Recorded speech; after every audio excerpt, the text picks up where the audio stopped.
Yo, what's up, y'all? What's going on, YouTube? Any of you that know the lake that I'm on know what we out here having. So we're gonna try to make it happen. Wind's blowing pretty good. Back out on the old beautiful alligator hole. Let's see what we can make happen.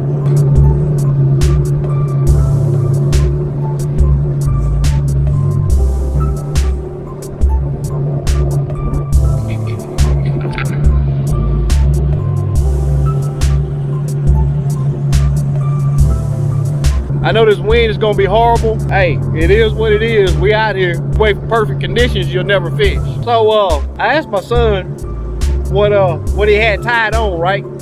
And what was your reply? A jig that I tied. So reached out now. I don't know if y'all heard him, but he said a jig that he tied. Now I want y'all to take a look at that.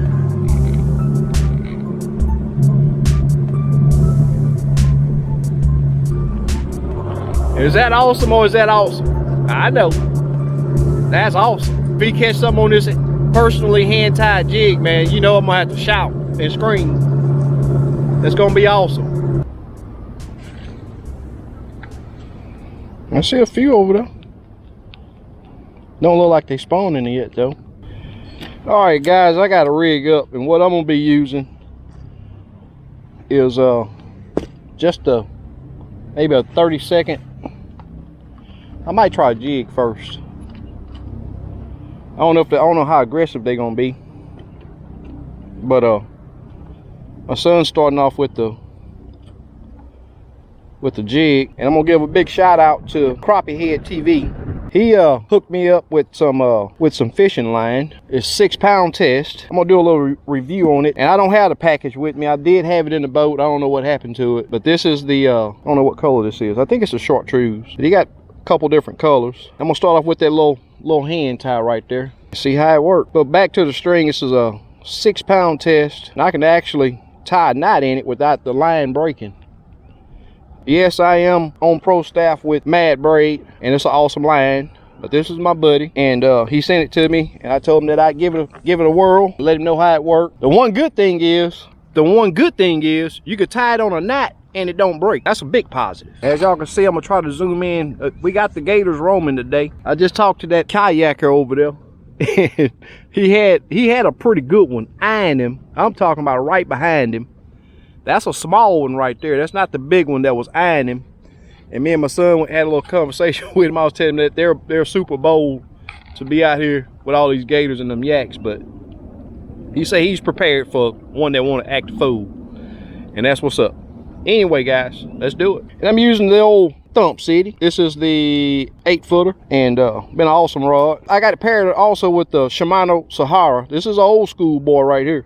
This is an old school reel. This thing here has been with me a long time, and I've caught several speckled trout, reds, you name it. I've put it through the ringer, and it's still going. Been an awesome little reel. So as with crappie, I'm just gonna keep adjusting my depth until I get bit. I need to add I don't have any scent on it now, but I need to add some scent to it. You ain't had no bite yet? What you waiting on? Show me how to do it. So that's about 1.5 feet, maybe 2.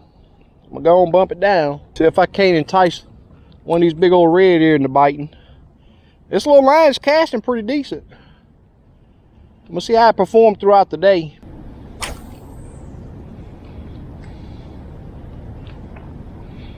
I'm not sure if y'all can see my son Bear. He's fan casting, and that's something that I always recommend doing. We're not on the bank, but this type of fishing, fan casting, and I'm not sure that these fish are even bedded up yet.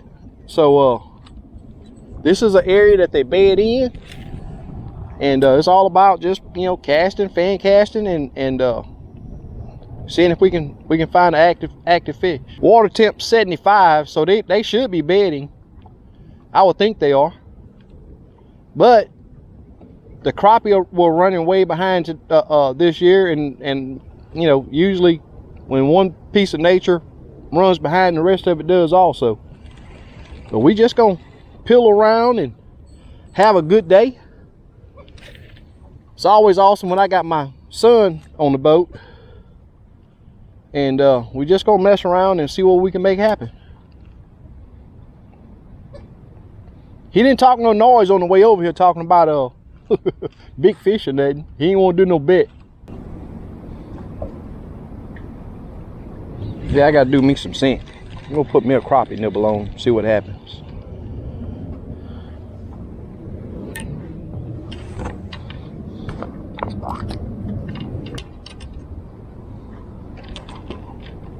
I usually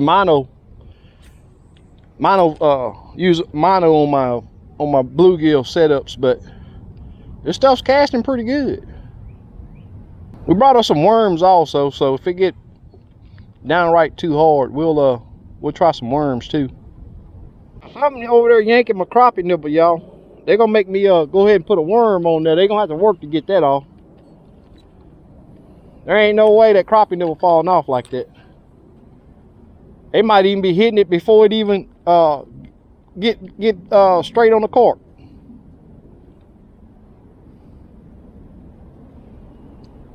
Oh yeah, I felt it. They bite it. They biting it. I just felt it. I started changed my technique from it just popping it a little bit to just a slow reel, and I felt them hit it. So here shortly, I'm gonna probably go to worms.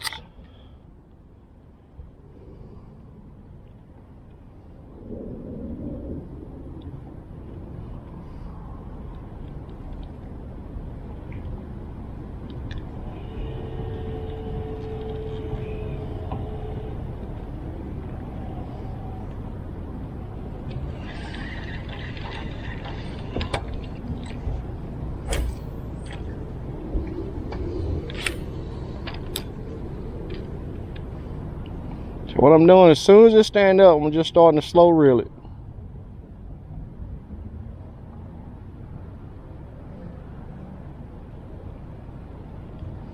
I guess they may have figured out that I figured that. Oh no, he still got, oh, it's worm time. It's worm time. I'm gonna put me a little piece of worm on here. They're gonna have to work to get this off. Tell you what, first thing I'm gonna do is try a little bit of that there smelly jelly, see if that'll entice them to bite the jig. Now I'm going worms. I done bought worms. We're gonna do worms. And I got little red worms. The best in my opinion. I'm just gonna take just a little bitty piece. I see a lot of people putting a whole worm on. I don't think that's necessary. But just gonna take me a little piece of worm and put on this jig, see what happens. Worm jig. Or jig worm, however you want to pronounce it. However you want to say it. I need a fish in the boat, y'all.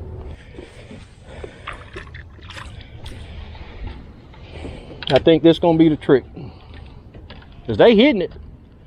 They definitely hitting it. I think they hitting it way before it even gets straight. Let's see if that make a difference.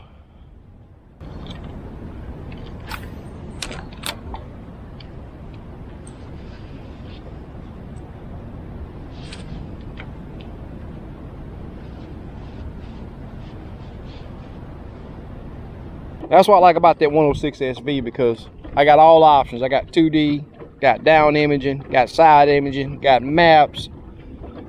It's just an all-around awesome unit.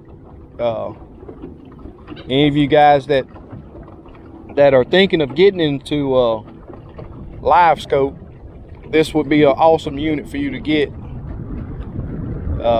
And it's live scope capable, as you know. But we just gonna pan around and see if we can't find some beds. This water temp's, like I said, 75 degrees already, and unless they're behind like the crappie were, I would say that they should be bedded up. We should be able to find some beds somewhere. So we just gotta put that work in, move around, look around, just like with crappie. You gotta find them.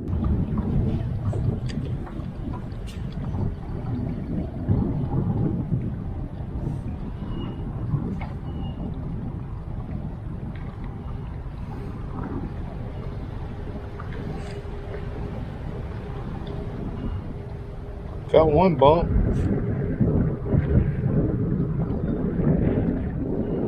Yeah, I can only feel it. I ain't see it with the cork.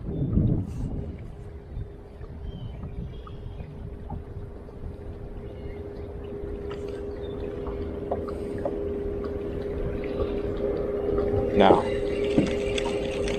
I have to remember this spot right here though. That's when it's calm, they'll be there. That's too rough. Old hummingbird still put that work in, y'all. Still put that work in.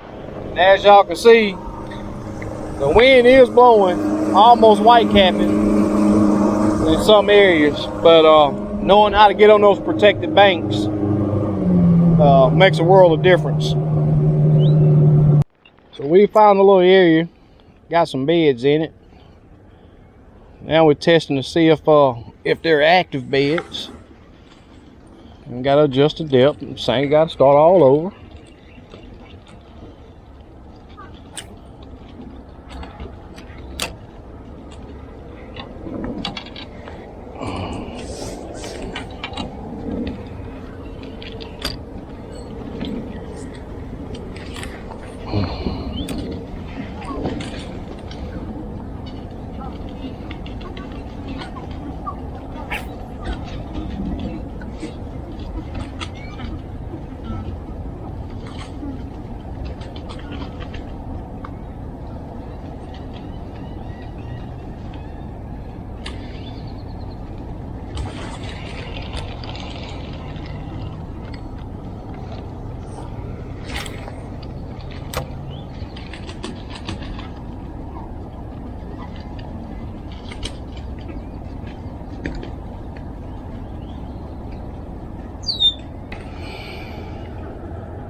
I have to sacrifice one of my towels.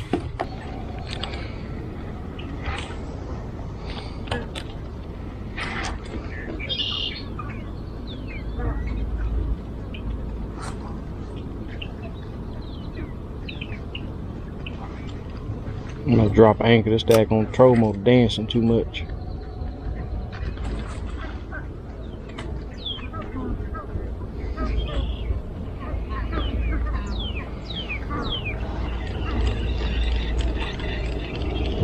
I think I'm too deep.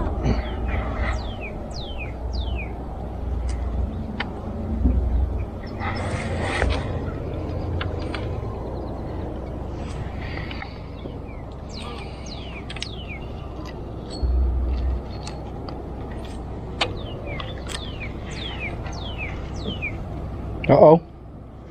Uh-oh. Uh-oh. Worm and jig, Tay. You want to eat some bluegill tonight? Whole pan. That's a good one too. First one of the day, y'all. You're nice one. We're gonna fry him up tonight. Had to go to the old natural. We got worms.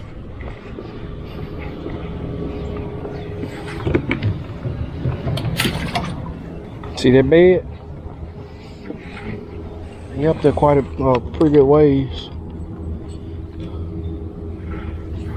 I'm gonna have to reposition this and get this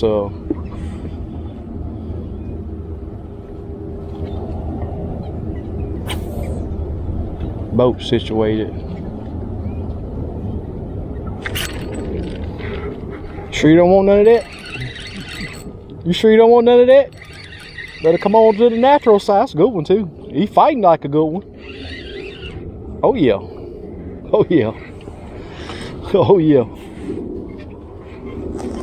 Oh yeah. Nice.